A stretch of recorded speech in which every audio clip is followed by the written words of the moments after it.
Bonjour, déclaration de candidature controversée à la mairie de Dakar, Barth, tout en calcul. C'est le titre qui barre la une de Sud Quotidien. Le quotidien du groupe Sud Communication indique que la déclaration de candidature de l'édile de Mermoz Sacré-Cœur pour la mairie de la ville de Dakar aux élections locales du 23 janvier 2022 ne cesse de susciter moult réactions et analyses. Un positionnement qui intervient au moment où la coalition à laquelle il appartient, à savoir Taxawu Ndakaaru, est en plein pourparlers avec certaines formations de l'opposition, mais aussi et surtout au moment d'un supposé audit de l'inspection générale d'État dont la commune qu'il gère depuis 2009. Pour Amadou Serigne Thiam, enseignant-chercheur à l'université Cheikh Anta Diop de Dakar, la déclaration de candidature de Dias Fils au moment où une équipe de l'IGE serait en train de fouiner dans sa gestion ne serait pas fortuit. Il se demande pourquoi l'IGE attend ce moment à quelques mois des locales pour aller fouiller dans la gestion de la mairie de Mermoz, même s'il admet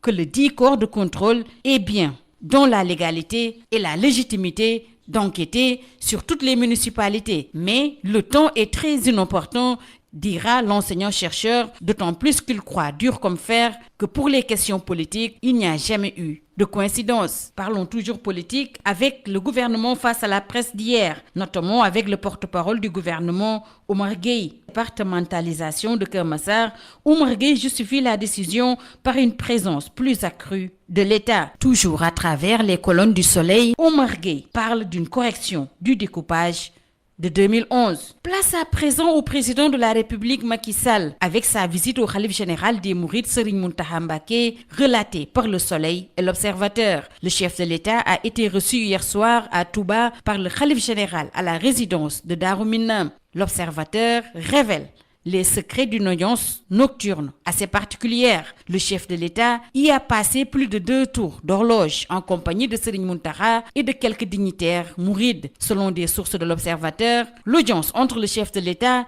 et le patriarche de la communauté mouride a tourné autour des questions d'intérêt national, de développement et d'éducation. Le chef de l'État a particulièrement insisté sur l'enveloppe de plus de 450 milliards de francs CFA dégagés pour l'emploi et l'insertion des jeunes. Toujours selon le confrère, le khalife général des Mourides Serigne Mountakha Mbacké n'a pas tari d'éloge à l'endroit de son hôte et soutient, je cite, « Ce qui me façonne le plus dans vos actions, ce sont vos nombreuses œuvres sociales. Vous le faites au quotidien avec désintéressement. Vous n'imaginez pas ce que vous percevrez comme récompense. » Le khalife général des Mourides poursuit toujours dans les colonnes de l'Observateur. « Je vous exhorte à ne jamais vous écarter de cette voie.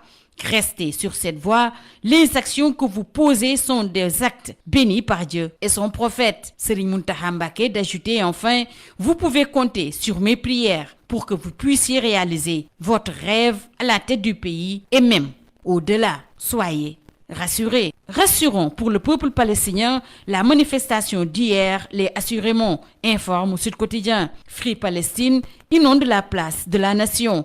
Un rassemblement pacifique a réuni hier après-midi à la place de la Nation ex-obélisque des centaines de personnes de plusieurs organisations islamiques, politiques et de la société civile. C'est en réponse à l'appel de l'Alliance pour la cause palestinienne qui dénonce les bombardements meurtriers subis depuis quelques jours de la part d'Israël sur la bande de Gaza, avec à la clé 235 personnes tuées, dont 65 enfants. À l'occasion, informe le confrère de l'Avenue Bourguiba, des messages ont été livrés comme Free Palestine et non à l'extermination des Palestiniens. Aucun enfant ne devrait être tué, qu'il soit israélien ou palestinien, a estimé dans un communiqué hier Ross Rassemblit. Il est l'ambassadeur d'Israël au Sénégal. Toujours concernant ce conflit israélo-palestinien, le porte-parole du gouvernement, Oumar Gueye, rassure en ces termes, le Sénégal est toujours constant sur sa position. Près de 90 Sénégalais risquent d'être expulsés d'Allemagne à tout moment. C'est selon Ibrahima Tambédou, président de l'association FONSA, qui s'est confié à l'Observateur. Le Soleil s'entretient avec Kharmbaye Madiaga, qui diagnostique la musique sénégalaise. Le confrère revient sur les vérités de la diva. L'artiste chanteuse déclare « Le copinage et la complaisance ont tué la créativité ». Le Soleil rappelle que la grande cantatrice Kharmbaye Madiaga s'affiche de moins en moins en public.